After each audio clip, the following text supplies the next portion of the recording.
మిత్రమా, సారీ అనే పదం కొన్ని తప్పులు చేసినప్పుడు పని చేయవచ్చు ఏమో గాని ఒక దగ్గర నమ్మకం కోల్పోయినప్పుడు పని చేయకపోవచ్చు మిత్రమా. ఎందుకంటే క్షమించడం సులభం, మర్చిపోవడం కష్టం, తిరిగి నమ్మకం పొందడం ఇంకా కష్టం మిత్రమా. కొన్నిసార్లు దాదాపు అసాధ్యం కూడా. అందుకే మిమ్మల్ని నమ్మిన వారిని ఎప్పుడు కూడా మోసం చేయకండి. ఒకరితో నువ్వు దీర్ఘకాలం సంబంధం కొనసాగాలంటే నిజాయితీ, నమ్మకం అనేవి ఖచ్చితంగా పాటించవలసినటువంటి నియమాల మిత్రమా. అర్థమైందనుకుంటా. సంపాదన వేటలో పడి జీవితాన్ని ఆనందంగా గడపడం మర్చిపోతాము. వయసు మళ్ళాక కొన్ని కోట్లు పోసిన జరిగిన కాలాన్ని కొనలేం మిత్రమా. తరిగిన వయసును తిరిగి పొందలేము. అందుకే ప్రతి క్షణం ఆస్వాదిస్తూ సంతోషంగా గడపడానికి ప్రయత్నించు మిత్రమా. సున్నితం మనసులు పక్కవాని సంతోషంలో దుఃఖంలో కూడా పాలు పంచుకుంటారు. కదిలిపోతున్న మేఘాలకు, ప్రవహించే నదులకు, ఉదయించే సూర్యుడికి, ప్రతి జీవి మరణానికి ఒకటేమిటి అనుభవాలన్నింటికీ కూడా స్పందిస్తారు. భయాలు, బాధలు, ఆశల్లో చిక్కుకోకుండా స్వేచ్ఛగా నన్ను మనిషికి మాత్రమే అలా స్పందిస్తారు మిత్రమా. కాస్త ఓర్పు, సహనంతో ఉండి చూడు. జీవితం నీకు చాలా పాఠాలు నేర్పిస్తుంది మిత్రమా. ఓర్పు ఓటమి ఎరగదు, సహనంతో సాధ్యం కానిది లేదు.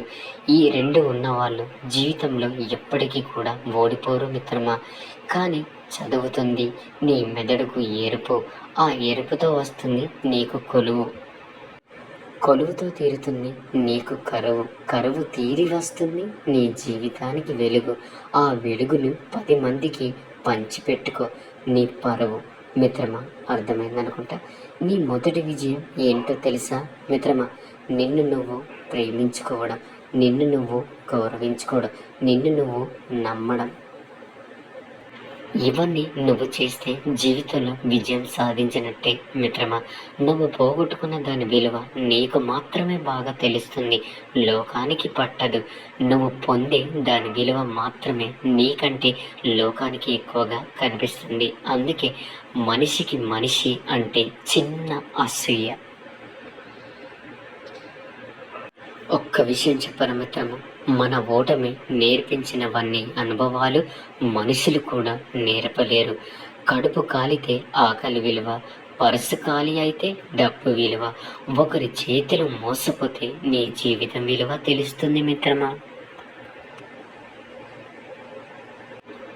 పొంగుతున్న పాలపై నీళ్లు చల్లకపోతే పాలు పొంగిపోయి ఆరిపోతుంది. అలాగే భార్యాభర్తల మధ్య ఏదైనా సమస్య వస్తే ఎవరో ఒకరు సర్దుకోకపోతే ఇంకా ఇంకా దూరం పెరిగి ఇద్దరు జీవితాలు కూడా పాడైపోతాయి మిత్రమా. నువ్వు ఎవరు, నీది ఏ కులం, నీ తల్లిదండ్రులు ఎవరు, నీకు ఐశ్వర్యం ఎంత ఉంది, నువ్వు ఎంత చదువుకున్నావు అన్న విషయాల కన్నా నీ నడవడికకి ఎలా ఉంటుంది, నువ్వు పెద్దల దగ్గరకు వెళ్ళినప్పుడు ఎలా ప్రవర్తిస్తావు, నీకన్నా తక్కువ వాడు కనబడితే ఎలా సమన్వయం చేసుకుంటావు, నీతో సమానులు కనబడితే ఎలా ఆధార భావాన్ని ప్రకటిస్తావు అనేది తెలుసుకుంటే సగం జీవితాలు సంతోషంగా ఉంటాయి. డబ్బుని చూసో, లేదంటే ఆ మనిషి తెల్లగా ఉన్నాడనో, నల్లగా ఉంటే బాగోలేదనో, లేదంటే అతనికి ఉద్యోగం ఐశ్వర్యం లేదనో ఏదో ఒక కారణాలు చెప్పి ఆ వ్యక్తిని దూరం చేసుకోకండి. ఆ మనిషి మనస్తత్వం ఎలాంటి వాడో, నిన్ను పోషించగలడా లేదా అనేది మాత్రమే చూడండి మిత్రమా. శక్తి సామర్థ్యం ఉన్నప్పుడే సంపాదించి అనుభవించడం నేర్చుకో. ఎందుకంటే ఆ తర్వాత అనుభవించేద్దామన్నా అన్నీ సహకరిస్తాయి అన్న నమ్మకం లేదు కదా మిత్రమా. కుదిరితే 4 మంచి మాటలు చదవండి, కుదిరితే ఇంకో 4గురికి చెప్పండి. అంతేగాని అర్థం లేని ఆవేశంతో, పనికిరాని మాటలతో ఎదుటి వారిని విమర్శించి మాట్లాడకండి మిత్రమా. అలా మాట్లాడి ఎవరి మనసును కూడా నొప్పించకండి. ఒక విషయాన్ని గుర్తుంచుకో మిత్రమా, తాను 3 ముళ్ళు వేసి తన ఇంటికి భార్యగా తెచ్చుకున్న స్త్రీని ఒక వస్తువుగా చూడకుండా తన వంశాన్ని నిలబెట్టడానికి వచ్చిన దేవతలాగా గౌరవ మర్యాదలతో చూడాలి. అప్పుడు ఆ ఇల్లు లక్ష్మి నివాసం అవుతుంది. మిత్రమా, ఇది పురుష ధర్మం. నిందిస్తున్న వారందరినీ దూరం చేసుకోకండి, పొగుడుతున్న వారందరినీ పల్లకి మోయకండి.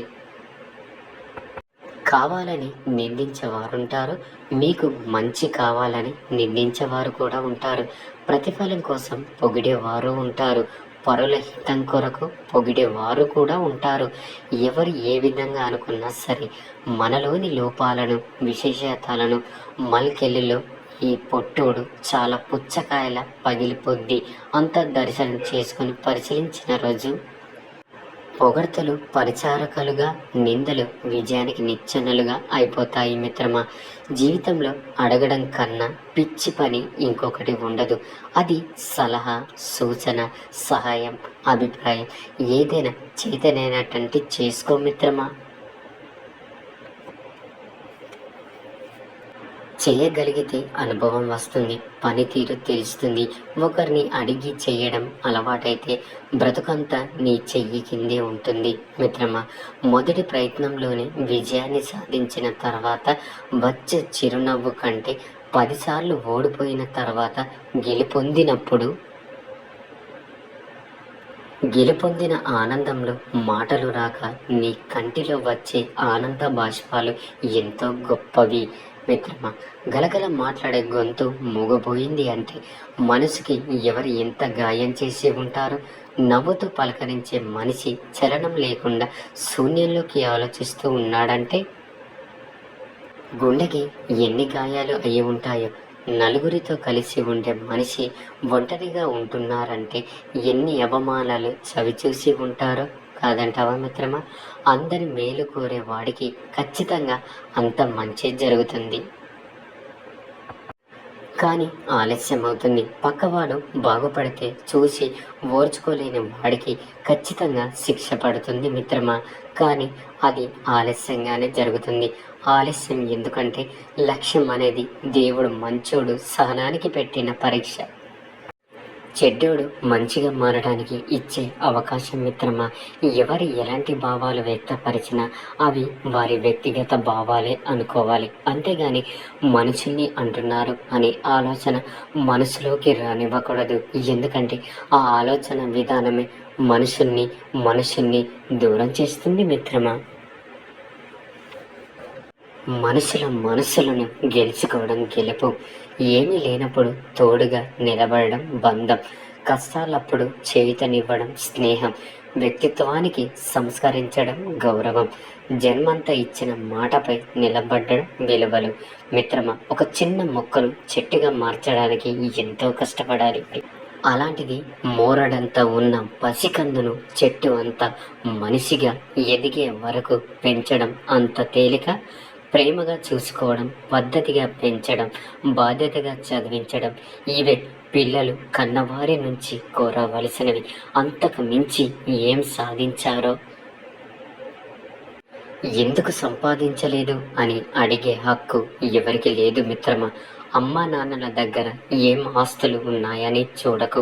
అమ్మ నాన్న ఉండడమే పెద్ద ఆస్తిగా భావించు. బియ్యపు గింజ మరిగి పాలల్లో కలిస్తే పాయాసం అవుతుంది. అదే ఎవరితో కలిస్తే అన్నం అవుతుంది. అదే పసుపుతో కలిస్తే జీవించే అక్షింతలవుతుంది. అదే బొగ్గుతో కలిస్తే చేతబడి అవుతుంది. మనం కూడా అంతే మిత్రమా. మనం నలుగురిలో కలిసే విధానాన్ని బట్టి మన యోగ్యత నిర్ణయించబడుతుంది. ఏడుస్తూ కూర్చుంటే కన్నీళ్లు కరిగిపోతాయి మిత్రమా. కాలం కదిలిపోతుంది, కష్టం మిగిలిపోతుంది. అందుకే గుండెల్లో దాచిపెట్టు. గెలుపు కోసం పరిగెత్తు, అలుపు లేకుండా ప్రయత్నించు. నీ ఏడుపుకి కారణమైన వాళ్ళే నీ గెలుపును చూసి తలదించుకోవాలి మిత్రమా. నీ జీవితం నువ్వే నిర్ణయించుకోవాలి. అర్హత లేని వారి కోసం అరక్షణం ఎదురు చూసిన తప్పే. మన మనసులో ఉన్న వారి కోసం జీవితాంతం ఎదురు చూసిన తప్పులేదు మిత్రమా. అర్థం కాకపోతే మరొకసారి అడిగి తెలుసుకో, తప్పులేదు. తప్పుగా అర్థం చేసుకొని అపార్థం చేసుకుంటే మాత్రం నీకు అండగా నిలబడే వాళ్ళే కాదు, నిన్ను అర్థం చేసుకున్న వాళ్ళు కూడా ఎవరు ఉండరు. మిత్రమా, ఒక ఆడది అవకాశం ఇచ్చి తన ఇంటికి రమ్మని పిలిస్తే వచ్చిందంటే అవకాశం అన్నట్లు వెనుక ముందు ఏమీ ఆలోచించకుండా ఆమె ఇంటికి నువ్వు ఎప్పుడు కూడా వెళ్ళొద్దు మిత్రమా.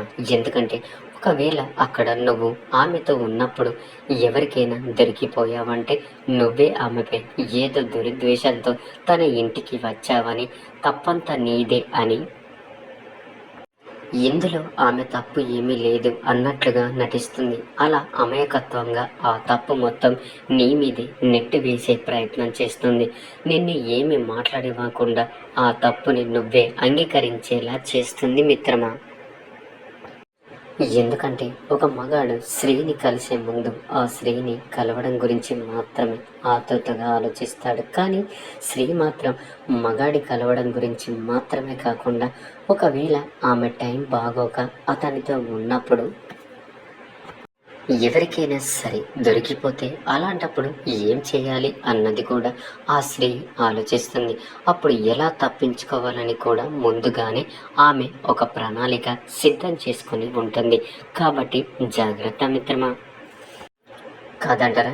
ఈ సూక్తుల్లో ఏ సూక్తి నచ్చిందో కామెంట్ చేయండి. ఈ వీడియో కనుక నచ్చినట్లయితే లైక్ చేసి మరిన్ని వీడియోస్ కోసం మన ఛానల్ని సబ్స్క్రైబ్ చేసుకొని మాకు మరింతగా సపోర్ట్ చేయండి. ధన్యవాదములు.